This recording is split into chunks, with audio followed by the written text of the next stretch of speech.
하나님 말씀은 어제 보았던 사무엘하 15장 30절입니다.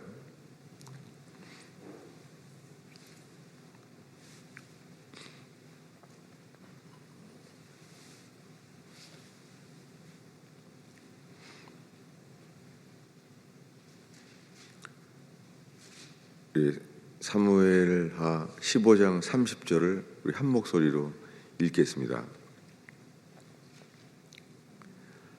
다윗이 감람산 길로 올라갈 때에 그의 머리를 그가 가리고 맨발로 울며 가고 그와 함께 가는 모든 백성들도 각각 자기의 머리를 가리고 울며 올라가니라. 아멘. 우리가 지금 사무엘하 15장 30절을 읽게 된 이유는 지금 새해가 시작되면서 회개에 대한 말씀을 보고 있습니다.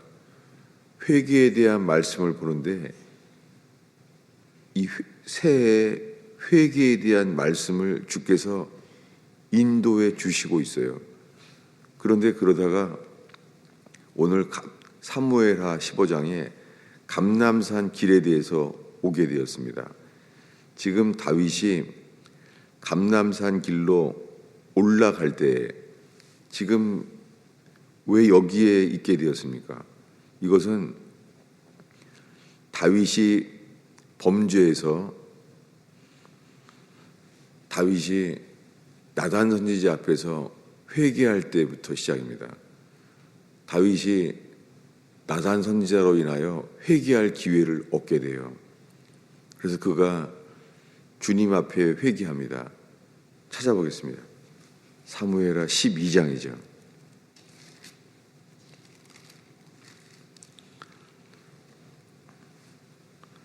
사무엘하 12장 13절입니다. 13절부터 15절까지 읽겠습니다. 다윗이 나단에게 이르되 내가 여호와께 죄를 범하였노라 하매 나단이 다윗에게 말하되 여호와께서도 당신의 죄를 사하셨나니 당신이 죽지 아니하려니와 이 일로 말미암아 여호와의 온수가 크게 비방할 거리를 얻게 하셨으니 당신은 낳은 아이가 반드시 죽으리이다 하고 나단이 자기 집으로 돌아가니라. 그는 주님 앞에 즉시 나단 선지자 앞에서 회개합니다. 내가 여호와께 죄를 범하였노라. 그래서 주님도 즉시 나단 앞에서 여호와께서도 당신의 죄를 사하셨나니 주님은 다윗의 죄를 즉시 사하셨어요. 그러나 오늘 읽은 본문 말씀 이 사무엘하 15장 30절에 감람산 길로 올라가게 되었습니다. 그 사이에는 여호와께서 그의 죄를 사하셨지만 그의 아이가 죽게 되고 또한 그의 아들 압살롬이 모반을 하게 됩니다. 그래서 압살롬을 통하여서 백성들의 마음이 도적질을 당하게 됩니다. 주님께서 하신 일이죠. 모든 것을 빼앗기게 되었어요. 그래서 그는 이제 다윗은 쫓김을 당하게 되었어요. 그때 일입니다.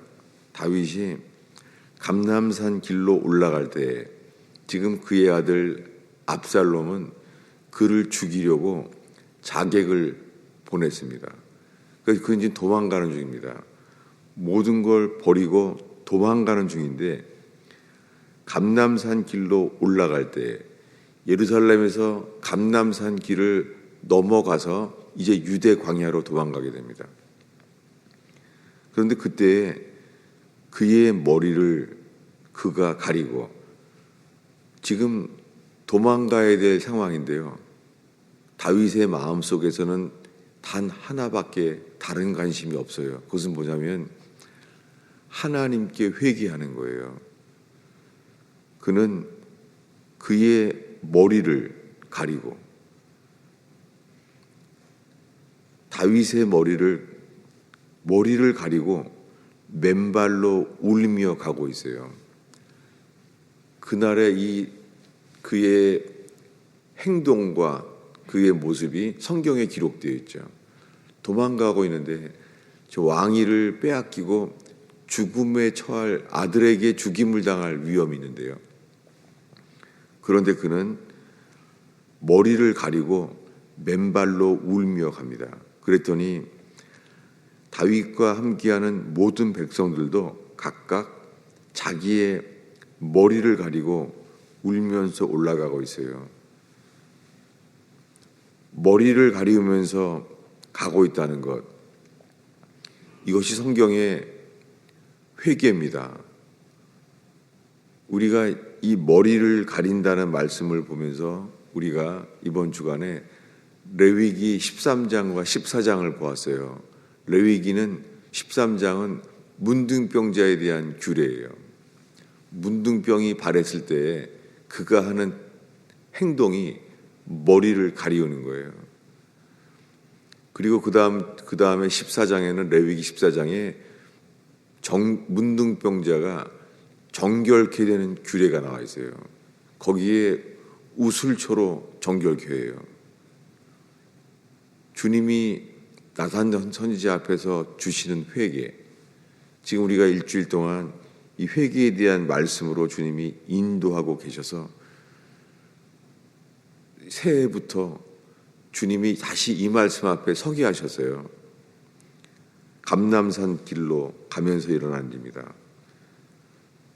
그러니까 다윗의 마음속에는 왕위에 대한 생각이 전혀 없는 거예요. 선지자 사무엘을 통하여 그에게 왕위를 세우게 기름을 부었잖아요. 그런데도 불구하고 그는 그에 대한 생각이 전혀 없어요. 왕위에 대한 생각이 아니라 단 하나, 주 앞에 회개해야 된다는 것. 그래서 자기는 문둥병자 같은 자입니다 라고 회개하는 거예요. 주님, 나는 머리끝부터 발끝까지 내 속에는 선한 생각이 없습니다. 아무것도 주님 앞에 나는 부정한 자입니다. 이게 회개입니다. 그런 놀랍게 이 감람산 길에서 모든 걸 포기하는 것, 모든 걸 내려놓는 것, 이게 회개인데요. 이 다윗이 지금 회개하는 마음으로 모든 걸 버리고 내려놓고 맨발로 갔던 곳, 이곳이요, 나중에 예수님께서 우리 죄를 대신해서 십자가에 돌아가신 예수님이 계시됐습니다. 동일한 곳에 찾아보겠습니다. 신약 성경에 누가복음 21장입니다. 22장 39절입니다. 우리 22장 39절이요. 22장 39절부터 46절까지 우리 긴데 한 목소리로 읽겠습니다. 39절부터 읽겠습니다. 예수께서 나가사 습관을 따라 감람산에 가시매 제자들도 따라갔더니 그곳에 이르러 그에게 이르시되 유혹을 빠지지 않게 기도하라 하시고 그들을 떠나 돌 던질 만큼 가서 무릎을 꿇고 기도하여 이르시되 아버지여, 만일 아버지의 뜻이거든 이 잔을 내게서 옮기소서. 그러나 내 원대로 하지 마시고 아버지의 원대로 되기를 원하나이다 하시니 천사가 하늘로부터 예수께 나타나 힘을 더하더라. 예수께서 힘쓰고 애써 더욱 간절히 기도하시니 땀이 땅에 떨어지는 핏방울 같이 되더라. 기도 후에 일어나 제자들에게 가서 슬픔으로 인하여 잠든 것을 보시고 이르시되 어찌하여 자느냐 시험에 들지 않게 일어나 기도하라 하시니라. 여기가 감람산이에요. 감람산에서 예수님이 체포되시고 이제 제자들은 다 흩어져 도망하고 흩어질 때예요. 그때 예수님은 습관을 따라서 감람산에 가셨어요.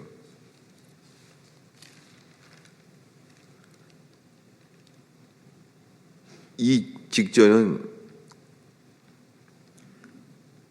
베드로에게 3번 나를 부인할 때예요. 그때 이야기예요. 감람산에서 일어난 일이에요. 그래서 감람산에서 예수님이 하신 말씀이 유혹에 빠지지 않게 기도하라. 시험에 빠지지 않기를 기도하게 했습니다. 그때 기도할 때 예수님께서 기도를 하실 때에 만일 아버지의 뜻이거든 이 잔을 내게서 옮기소서 이렇게 기도하고 있습니다. 이 잔을 내게서 옮겨주시옵소서 이렇게 기도하는데 천사가 하늘로부터 예수께 나타나 힘을 더하더라. 이것이 겟세마네 동산에 자기를 부인하는 기도예요. 놀랍게 자기를 부인해야 되는 기도에 천사가 하늘로부터 예수께 나타나 힘을 더한다는 거예요. 이것은 기도가 천사들까지 도와줘서 하는 기도예요. 44절에 예수께서 힘쓰고 애써 더욱 간절히 기도하시니 여러분 우리가 주님을 따르는 삶의 여정에서요 자기를 부인하지 않으면 더 이상 나아갈 수 없는 끝에 이르러요. 기도가 안 되는 거예요. 그냥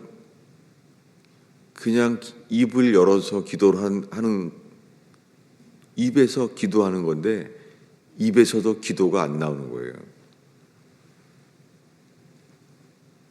예수께서 힘쓰고 애써 더욱 간절히 기도하시니 이 기도가 얼마나 힘이 들었냐면 땀이 땅에 떨어지는 핏방울 같이 되더라.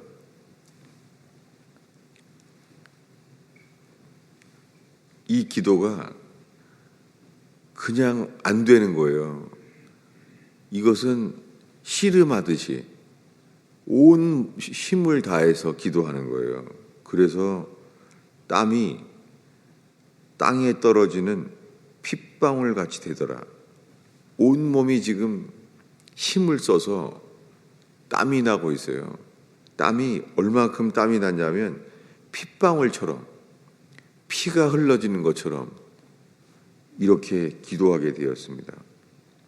기도 후에 이렇게 기도한 후에 제자들에게 가서 슬픔으로 인하여 주님이 슬펐어요. 슬픔으로 인해서 그때 이렇게 말했습니다. 어찌하여 자느냐? 시험에 들지 않게 일어나 기도하라. 여러분 우리가 살면서 예배를 늘 드리는 생활 속에서요. 기도가 막힐 때가 있죠. 우리의 죄 때문에 기도가 막히기도 하고 그런데 특별히 우리가 내 뜻을 내려놓지 않으면 더 이상 주님께 나아갈 수 없는 상황에 이릅니다. 이것이 겟세마네예요. 겟세마네는 여기가 겟세마네라는 곳은요. 여기가 기름을 짜는 곳이에요. 기름을 짜는 곳. 그 올리브가 거기에 많이 있어요. 거기에 기름을 짜는 곳에서 예수님이 기도하셨어요. 뭐냐면 아버지여 할만하시거든 이 잔을 내게서 옮겨 주시옵소서. 이 잔을 내게서 옮기소서.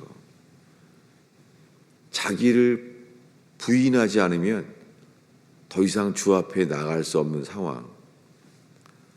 이것을 예수님이 홀로 기도했습니다. 이것은 마치 야복강과 같아요. 이것은 제자들이 나와 함께 같이 기도하자 했지만 이게 안 되는 거예요. 놀랍게요. 예수님도요. 예수님 홀로 기도하셨잖아요. 그런데 이때는 제자들에게 옆에서 같이 기도하자고 예수님이 제자들을 부릅니다. 제자들은 너무 졸려서 잠이 들은 거죠. 이럴 때 기도가 안 되는 거예요. 여러분 살면서 아무도 없이 홀로 있기 때문에 기도가 될 때가 있어요. 이것이 영의 기도예요. 이 땅에서 주님만 바라보는 기도예요. 내가 주님 외에는 아무도 바랄 것이 없나이다. 주님만을 바라나이다. 홀로 기도할 때가 있어요. 그런 성경에는 또한 우리의 혼의 기도도 있어요. 혼의 기도가 뭐냐면 우리가 한 마음과 한 뜻 되어서요. 합심하여 기도할 때요. 기도가 힘이 더해지고 함께 기도가 돼요. 그래서 기도가 쌓여 있는 곳에서는 함께 기도할 때요. 주님께 더욱 주님을 바라게 되죠. 예배도 그렇죠. 주를 예배하는 곳에서 있으면 더 예배가 되는 거예요. 이렇게 영의 기도와 혼의 기도가 있죠. 그래서 어떤 때는 사람들이 너무 없기 때문에 기도가 안 될 때가 있어요. 사람의 영향을 받는 거죠. 여러분, 우리들의 삶 속에 이 두 가지의 기도가 다 우리 속에 주님 앞에서 드려지고 주님으로부터 우리가 변화받게 되는 사람들 되기를 바랍니다. 이 겟세마네에는 이게 혼의 기도예요. 왜냐하면 이 겟세마네에서 마태복음에 보면은 내 혼이 죽게 되었다고 말을 해요. 그 예수님의 혼이 죽게 되었다는 거예요. 그래서 그는 이렇게 예수님이 말합니다. 내 혼이 죽게 되었다라고 말합니다. 겟세마네에서 예수님의 혼이 죽을 것만 같은 거예요. 혼이. 그들은 자고 있어요. 예수님이 이렇게 말하죠. 영은 원이로되 육신이 약하도다. 주님께서 그래서 우리에게 힘써서 기도하는 삶을 살 때 우리가 주님은 자기를 부인하는 데까지 이르게 하세요. 그래서 지금 읽은 말씀에 천사가 하늘로부터 예수께 나타나 힘을 더했어요. 놀랍게 야곱이 20년 동안을 속임을 당하고 라반에게 속임을 당했을 때 도망가게 됩니다. 그런데 이제는 어렸을 때부터 한 번도 이길 수 없었던 에서가 앞에 있는 거예요. 놀랍게 그때 아무도 그를 도울 수 없는 때 그때 처음으로 야곱이 기도하게 돼요. 다른 때는 우리가 야곱이 어떻게 기도했는가가 나와 있지 않아요. 그런데 야복강에서는 야곱이 어떻게 기도했는가가 창세기에도 나오고 호세아서에 보면은요. 그때 야곱이 울면서 기도했다는 거예요. 울면서 축복을 달라고 기도했다는 거예요. 그때 야곱이 힘써서 주 앞에 기도할 때 천사와 씨름을 하게 됩니다. 그래서 천사와 사람을 이겼다는 거예요. 여러분, 이 겟세마네의 기도는 우리의 자신을 부인하고 내 뜻을 내려놓기 전에는 더 이상 나아갈 수 없는 거예요. 이 겟세마네에서 예수님이 기도로 승리하셨을 때 그 다음 날 아침에 골고다 언덕 십자가를 지고 예수님이 죽음의 길을 가게 될 승리를 얻습니다. 그러니까 자기를 부인하고 자기의 십자가를 지고 따르라고 제자들에게 말했던 예수님이 친히 본을 보이셨죠. 예수님이 스스로 모든 사람들이 예수를 버렸을 때 자기를 부인하고 겟세마네에서 먼저 기도로 승리했어요. 자기를 부인하는 것은 기도예요. 그랬을 때 자기의 십자가를 지게 되었어요. 여러분, 우리가 자기를 부인하는 것은 우리가 온 힘을 다하여 힘써서 기도하는 일과 연관되어 있어요. 그리고 자기를 부인하지 않으면 이 기도는 기도가 되지 않아요. 그냥 안 되는 거예요. 숨이 막히는 것처럼 거기에 기도가 막히는 거예요. 주님 말씀하십니다. 시험에 들지 않게 일어나 기도하라. 여러분, 주님이 우리에게 우리의 뜻을 내려놓고 주님의 뜻을 따르기 위해서는 내 바람, 내 선택, 내 계획을 내려놓게 하세요. 이 새벽에 이 겟세마네의 기도가 다윗의 회개와 함께 신발을 벗고 머리를 가리고 죄를 무릅쓰고 이러한 회개하는 제단이 있는 교회 되기를 축원합니다. 기도하겠습니다.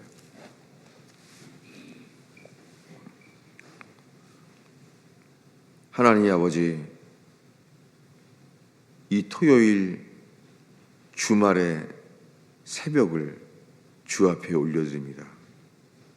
오 주님, 이 토요일의 새벽을 통하여서 주님 주일이 예배되게 하여 주시옵소서. 주님 주일이 예비되는 시간 되게 하옵소서. 주님 죄인이 회개하여 예수께로 돌아오는 제단 되기를 간절히 기도합니다. 주님, 내가 주인인지 예수님이 주인인지 겟세마네에 서게 하시사 오 주님, 우리의 뜻을 내려놓고 주님의 뜻을 따르는 겟세마네의 제단이 있게 하여 주옵소서.